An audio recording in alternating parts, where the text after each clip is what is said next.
Welcome to AFSPA Talks, a production of the American Foreign Service Protective Association. Each week, we deliver informative health and wellness topics you want to know about, so be sure to subscribe to us on your favorite podcast channel.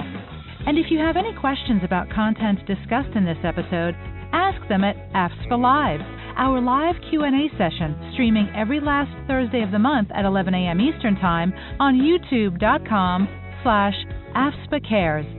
Now here's your host, Chief Operating Officer Kyle Longton.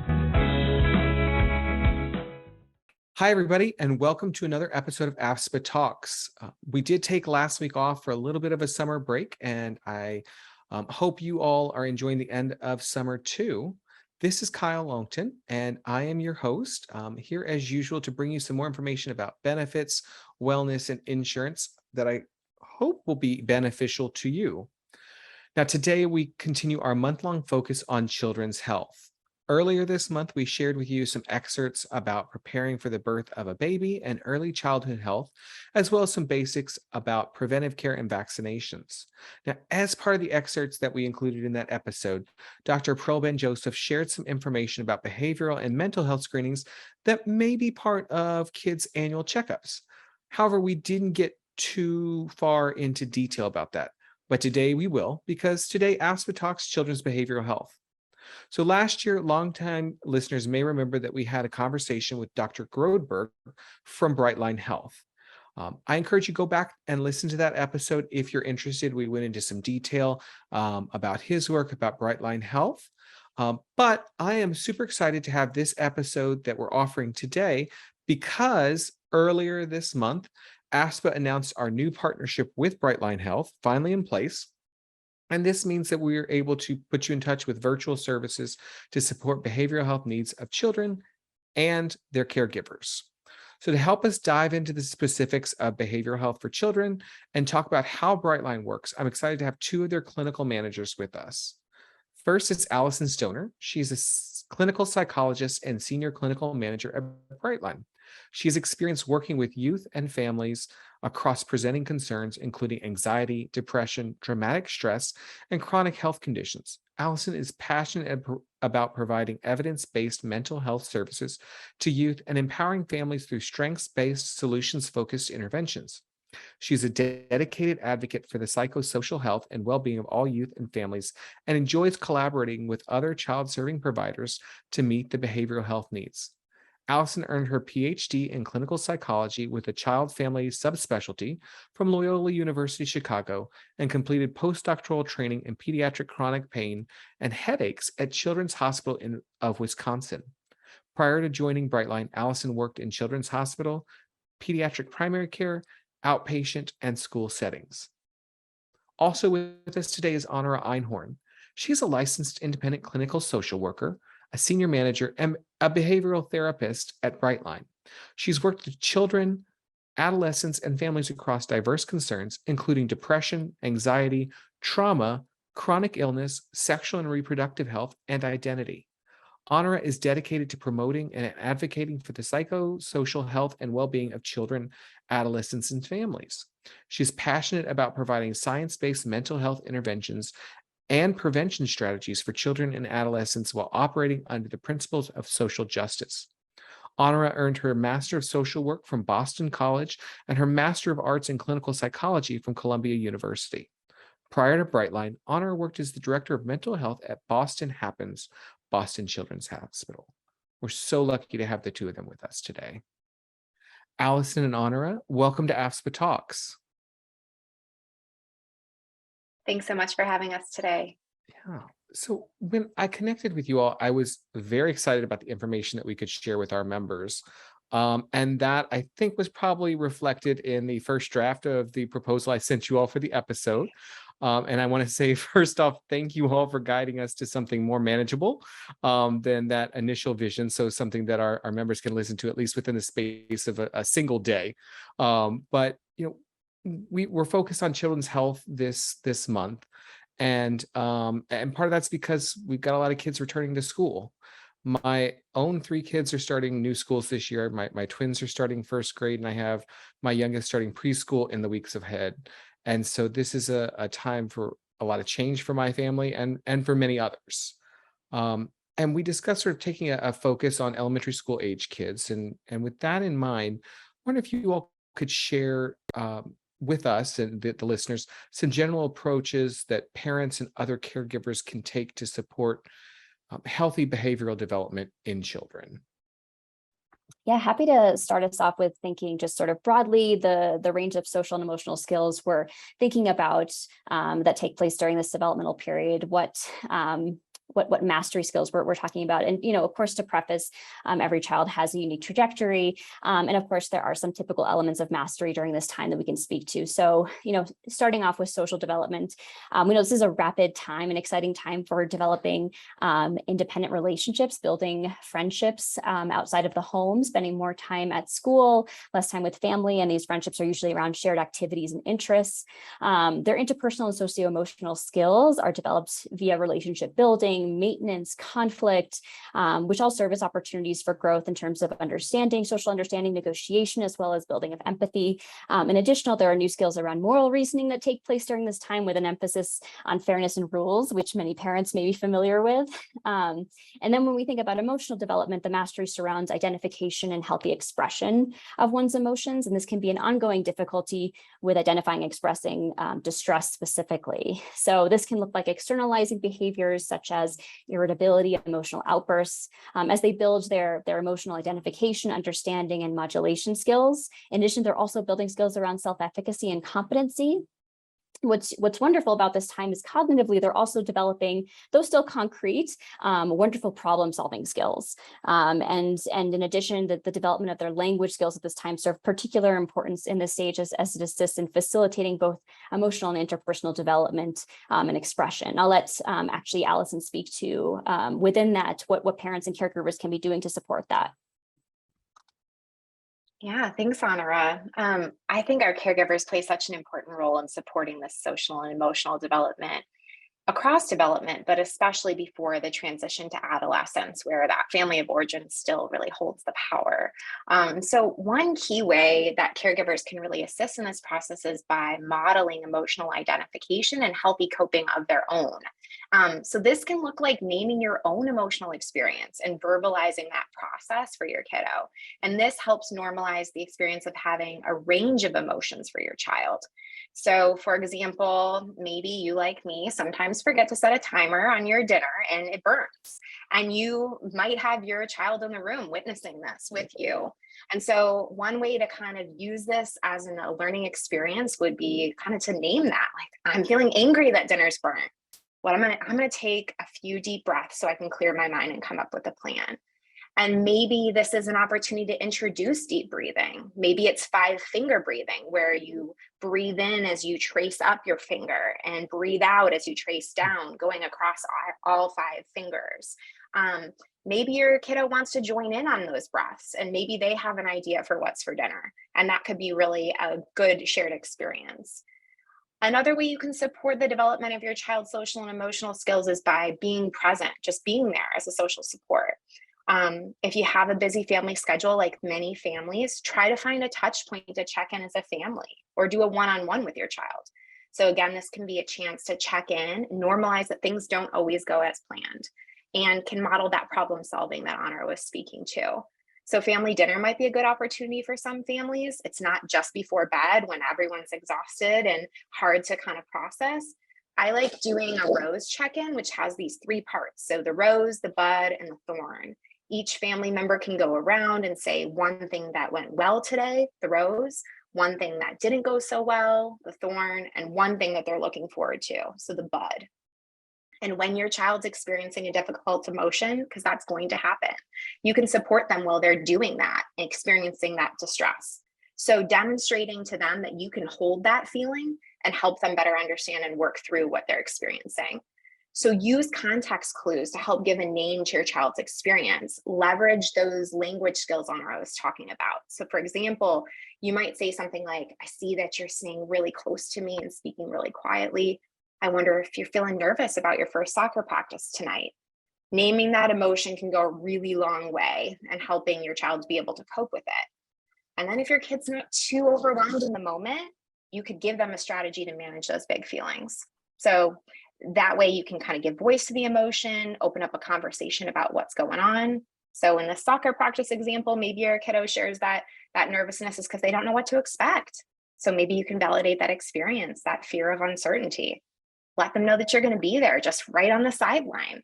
Maybe you guys come up with a way that your child can wear something, maybe like a bracelet or a favorite t-shirt that empowers them and makes them feel more confident about facing their fear during practice. I'm making notes for my own dinner tonight about rosebud and thorn. And also we're starting softball in my family. So I'm also making notes about that as we're looking forward to the first practice. So, this is great. I'm really glad this is recorded. Now, Allison, I appreciate you said, things don't always turn out as we expected. And so that's maybe an understatement for what I want to bring up next. We spent a lot of time talking and thinking about COVID for the last now 2.5 years. And there's now new guidance out from the CDC, and school districts are either finalizing or changing or redoing or throwing out their plans for the school year. So, in this context, we know that mental and behavioral health in kids has been a growing issue before the pandemic, and certainly the pandemic has not helped. Can you all comment on the role you see COVID playing for kids, both at the elementary and at the higher, the middle and high school levels? Yeah, certainly, Kyle. Well, maybe we can kind of talk more broadly at first about kind of how COVID's impact kids across development, and then Honora can speak to kind of what we're seeing more clinically. So, COVID has had such a significant impact on the lives of youth and family, especially with respect to social and emotional development, as you mentioned. So for children that are entering elementary school for the first time, or maybe early on in elementary school, maybe the pandemic resulted in less frequent play dates and interactions with same-age peers in the community. Some families may have needed to or chose to forego formal preschool, which really for some helps prepare for that school entry process by having increased opportunities for socialization and kind of keeping routine and structure, which is a new skill. And those later elementary age kids, the pandemic disrupted the cultivation of friendships and the development of social problem solving that are so key during this time period. And this all often occurs at school. Also, the exploration of interests and skills through extracurricular activities was also disrupted for this group of kids. And when we consider our middle and high school aged youth, they may have had those established friendships, hobbies, interests, but they had to transition to interacting with others online and also spending more time at home with their families. Many had lots more increased engagement with social media. With that comes lots of social comparison and pressures to cultivate a social media presence or image. And some teens and preteens then also had increased family responsibilities at home due to changing home dynamics. Yeah, that's an excellent point, especially I think less about that last one, but they may have been more responsible for things at home or caring for younger siblings. Absolutely. And Honora, this is our lived experience. What are you all then seeing on the clinical side? Yeah, absolutely happy to speak to that. As Allison was naming, those are sort of new normative stressors that we have all been experiencing collectively. And so what we've seen clinically is an increase in a number, like a variety of presentations, clinical presentations and diagnoses. So speaking to some of the fears that were created as a result of the pandemic, we've absolutely seen an increase in anxiety, and that's looks like generalized anxiety. But in addition, for those who didn't have those opportunities to practice being in the school and to practice being socialized, there's elements of social and separation anxiety that we've also witnessed in terms of clinical presentations. In addition, particularly as Allison mentioned, for teens and older youth in particular, who this is a time where their independence should be blossoming, and freedom outside the home is such a core part of their development, and having to remain at home, maybe even in their room, possibly there was increased isolation. And so we also saw, in addition, depression and as I know Allison briefly spoke to, the social comparison we've seen also an emergence of eating disorders clinically, which has been incredibly unfortunate. But all of these things have been incredibly unfortunate. I think outside of sort of anxiety, depression, eating disorders, in addition to some degree, we see, overall more dysregulation with younger youth, as well as more elementary school ages. And so they've struggled with modulation skills, as well as boundary and physical boundary setting. And so particularly, we have seen like intermittent explosive disorders, so things that are more externalizing presentations. Wow.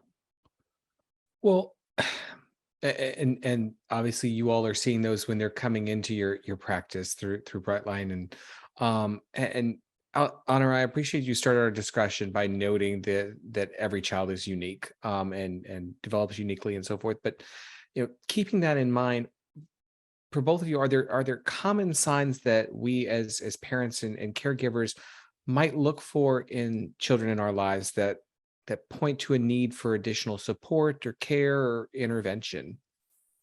Yeah, absolutely. Happy to start that conversation. So in terms of potential warning signs or signs of concerns, I think of a few elements. One being distress, right? Whether that distress is named explicitly by your child or you witness it. And then in addition to emotional distress that you note there, we want to think about impairment. So is there impairment in functioning across various domains and contexts or environments? Do you see impairment in school, within the family, in the home, or within their relationships in general? And for both distress and impairment, we think sort of actually clinically about the duration of that distress or impairment, the frequency of it, as well as the severity. And those are the factors we consider when we think about if it's appropriate to engage in further support or care. I know, Allison, if you want to speak further to that. Yeah, thanks, Honora. And I think that it's, these are such important considerations. Maybe you as a caregiver aren't sure, like, does my child meet the criteria for needing more help? And that's okay that you're not sure, and consider engaging others that are involved in the life of your child into this conversation, these other key stakeholders. So they might be other caregivers who spend a lot of time with your child. Maybe it's aunts or uncles, grandparents, a regular babysitter, and other child serving providers, their classroom teacher, pediatrician, even coaches. These different folks each have unique interactions with your child and can offer information about how they're doing in different environments, as well as have things changed. Have they seen a significant shift? Your pediatrician's a great first stop. They can give you general questions, answer general questions about growth and development. You can give your doctor's office a call and ask about setting up an appointment to discuss behavioral health concerns. Or if you're not quite sure you're ready to do that yet, keep a running list, and at your kiddo's next physical, bring those up. Those school-based providers have such a wealth of information for your child, as they spend so much of their time at school during the week when school's in session. It's really important to find a good advocate for your child at their school. Some classroom teachers, if you share your concerns, might lead them to implement some new interventions to address those concerns. They might already be doing things, and they can share back with you some of the success that they've had in the classroom, and maybe that can help you at home. They might also be able to connect you with available school-based supports, like small groups for social and emotional skills that are already running at the school. There's the caveat, though, if it becomes like academic, to Honora's point. So if you're seeing that impairment in school functioning, and it's specifically academic, your child's like not meeting those academic benchmarks that you'd like to be seeing, then it may be time to kind of get further assessment to determine if they're eligible for additional support. So every school is so unique, and I know that folks attend lots of different schools. If you're within a public school environment, there is a specific process that you can request an eligibility assessment for special educational services or additional school-based supports. So we'd really encourage you to kind of consult with the appropriate folks within your school district to understand what resources are available. And I do think that anytime you're going to get someone else involved, it's so important to make sure that your child's a part of that conversation and prepare them for those appointments, for those consultations. Give them the heads up, allow them to ask questions. This can assist in easing any sort of nervousness and help them feel more comfortable during the meeting. And I so appreciate that you noted we've got a diverse membership, and they're in a number of different settings for school. And we also even have some school psychologists who are our members and hopefully listening to this as well. And I know that there's a lot of care out there. And as somebody who benefited greatly starting in first grade from school-based counseling, I encourage our listeners to seek that out and seek out those resources. Let's talk about a specific action that that our members could take, though, and parents and caregivers who are FSBP members could take to engage support, and that is with you all through Brightline. Now we have the partnership between Foreign Service Benefit Plan and Brightline in place with some help from our friends at Aetna. And Brightline providers are considered now in network with FSBP. Beyond that, that's the technical language I've got to put in there so that our members understand what we're talking about. You get more technical. You tell us, how does it work? How can our members take advantage, and what is it exactly that our members now have access to with Brightline? Yeah, happy to start us off. This is, I could go on for a very long time, like with the other questions with this one, but happy to kick off. So, in high level, Brightline is, what we believe is a unique and innovative approach to providing pediatric behavioral health care, offering accessible nationwide, family-centered, modeled via telehealth. And so, but I think what's really relevant for potential members here is that Brightline has sort of a three-tiered model in terms of how we can support families. The first tier is something called Connect. And so Connect is a library actually accessible to members, filled with resources, articles, media developed by professional writers alongside clinicians to offer a broad range of support for common as well as, very specific concerns, needs, expectations. And this looks like a collection of articles around puberty that I know I supported at one point. It can also look like, as Allison was speaking to, how we can connect folks to academic supports. There's articles around school-based support and considering an IEP in that process. And then in addition, like media to support you in deep breathing exercises and self-regulation and modulation skills, as well as other sort of snippet articles around self-esteem and self-compassion that are really fun to read. Outside of that, or sort of the next tier of that model outside of the library, is engaging in one of our services. The first service above the Connect library is coaching, and coaching may be new for a lot of people. So love talking about coaching as a wonderful service, but prior to or in conjunction with clinical care. So coaching in a nutshell supports subclinical needs. They provide goal-specific services to families with a broad range of concerns and works with folks, 18 months plus, but within our age, it's up until they turn 18. And it ranges from caregiver-directed programs to child and teen-directed programs, and it's more of a structured model that's based in research-backed clinical skills. And they can support presentations ranging from sleep hygiene, tantrums, lot of common things that we may be able to provide additional support to caregivers in a shorter amount of time that is not to the clinical level of need. So that can also be emerging fears, et cetera. So then the third tier really of service is clinical care. And so within this final tier, this third tier of clinical care, we have three types of service providers. One type of service provider is a therapist. So these are all licensed clinical professionals providing evidence-based or research-based behavioral health care to clinical needs. And clinical presentations are things like depression, post-traumatic stress disorder, things of that nature. And in addition, we have the other two kinds of providers, which is one is another behavioral health provider, which is our med management team. These are psychiatrists, physicians, as well as psychiatric nurse practitioners who can provide medication support.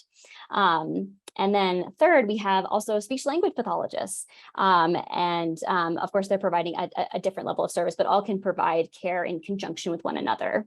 And for more specifics for your members, if it's helpful to know, our therapy services are for kids around 6 to age 17. So that's both med management as well as therapy. But for those interested in speech language pathology, that age range is a bit different. It's for folks ages 18 months to age 11, I'm sure for folks that makes sense. Mhm. But that said, I think what's helpful to know is also as soon as you become a member of Brightline, you have accessible to you immediately a member support specialist as well as a coach. And they're in these separate little chats that you have on the Brightline platform when you log in. And the member support specialist can support you with all sorts of logistics like insurance, billing, scheduling, releases, uploading documents, and facilitating administrative needs, while the coach can be there to support your initial journey into care and determining what type of care would be relevant, as well as supporting you if you are in therapy, facilitating the care alongside the therapist. So that said, they are two distinct programs, but if you are in therapy, you can also have support from the coach, which is facilitated and led by the therapist. So, that said, parents can, I'll pause there. Other questions that I can support you with. I know that there could be, I just named a lot, so. Yeah, if I can ask, and you touched on this, but if I can just ask, you discussed the qualifications of the people at the care level. What about the coaches? Are these people who are in maybe training to eventually be at the care level? Are they specifically trained in different ways of support? Could you just expand on that a little bit? Absolutely. So behavioral health coaches are typically, so there's several like certifications that are like nationwide certifications for behavioral health coaching. They ultimately have a master's degree in behavioral health or early childhood development, et cetera, or childhood development, et cetera. So that's their qualifications, but they don't have the clinical license. So they have the training and experience, or they maybe have the clinical license, but they prefer to support folks with that are with a different kind of presentation. So in many ways, we think of the coaching tier of this model as a preventative model. So if you're starting to see an emergence of concerns or fears, engaging with coaching initially might prevent one from having to engage in clinical services. We also think of them as a part of our step down model. So if you're engaging in care and you're demonstrating improvement, but actually we think you might just need a little bit more support with skill practice, we may discharge you as a step down to a coach who is more accessible to you to chat with. So this is our new model in thinking about how to provide accessible and appropriate clinical care. I love it. It's just sort of something for everyone, and really finding a solution to meet each individual's needs. I love that. Yeah, and absolutely happy to speak to other questions about progress and what virtual care is like. Are there other questions specifically about that I can support with? Yeah, I am curious.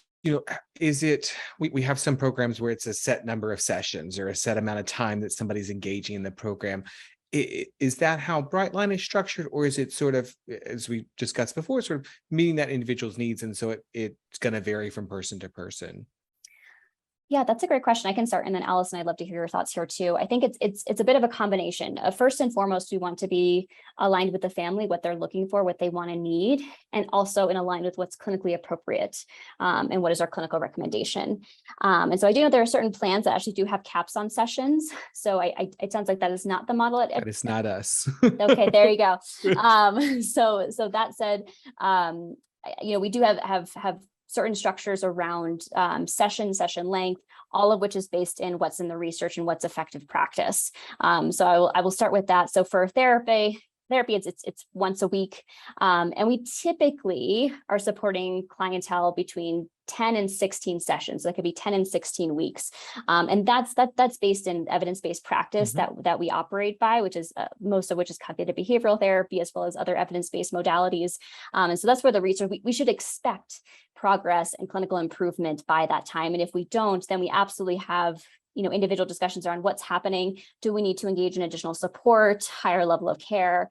So we're always mindful of how this impacts the family, but that's typically 10 to 16 sessions is more our average of what we're seeing. And if someone needs, I guess it's important to preface that we aren't a lifelong care model. Instead, I think we're more of a home, like a behavioral health home for families, where absolutely engage with us and we can support you in making sure to be effective and efficient to address this clinical or subclinical concern.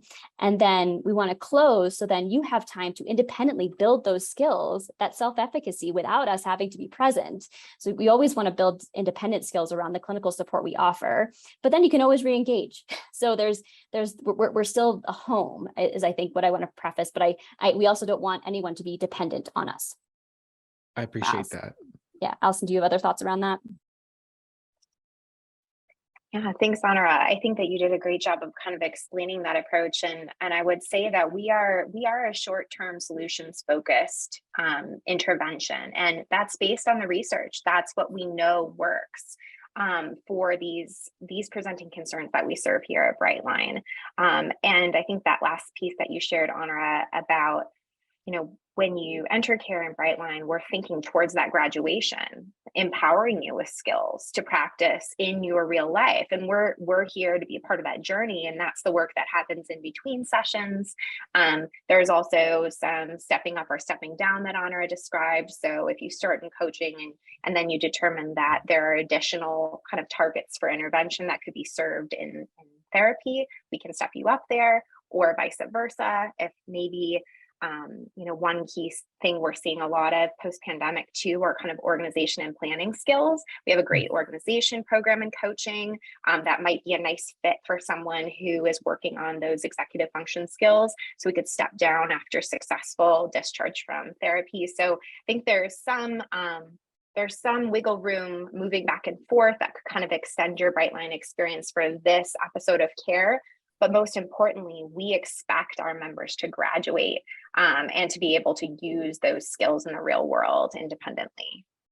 I really appreciate that, because I think people don't always know, who have not been in any kind of care or coaching situation before, what that looks like, and think, oh gosh, I'm getting involved in something that's going to be part of my life without, an endpoint or a goal, and I'm just going to be talking to somebody. And I appreciate the focus on building skills and for the long-term success, and the reference to serving as a home. You all are there if somebody needs you again in the future, but giving people wings to go forward and grow independently. I love that.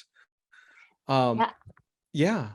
And I also wanted to note, I loved how Alison spoke to you, like we're thinking about graduation and you having these skills independently from the beginning, because I also want to name, and as we're thinking about what is evidence-based, research-based, what is effective, what is efficient, we use measures and tools from the very beginning to ensure that we are meeting treatment goals, to ensure that we are seeing progress and seeing clinical success. So, whether it's an initial coaching session or a therapy session, you set up family goals at that first session, and every visit after, you are reassessing the progress on those goals. And in addition to those, we also have validated measures of clinical distress and presentation that we also use to inform progress, to inform us about like if we're making progress, if we're not, how do we address that quickly and expedite that. So I think there's always discussion with I'll pause there.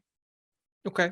So yeah, I appreciate, and the ongoing assessment and checking in about where you are on the process is fantastic, because that lets people know where they are instead of being, oh, next week's our last session as a surprise.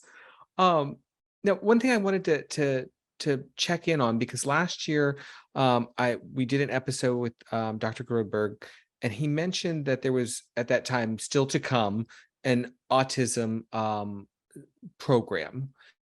I understand now it's in place, and we do hear regularly from a number of Foreign Service Benefit Plan families who are looking for the best way to support a family member who has been diagnosed as being on the autism spectrum, and how best to support their growth. Can you tell us a little bit about the program, what it offers and what it doesn't offer? Happy to start a bit here. So I think this is a very exciting new initiative at Brightline that I'm curious to see where it will grow. And for right now, what we currently have is it's a coaching based intervention specifically for caregivers and parents of individuals with autism. So they're using research-backed like interventions to support caregivers in managing and supporting their child that may be diagnosed with ASD. But it is a coaching specific program directed for caregivers. What it is not is ABA. What it is not is clinical care with the therapist working with the child with ASD to treat ASD. Anything to add to that, Allison, to cover? No, I think that's really good clarification though for the families that are interested, that about what we do offer within our model and what we're not able to support.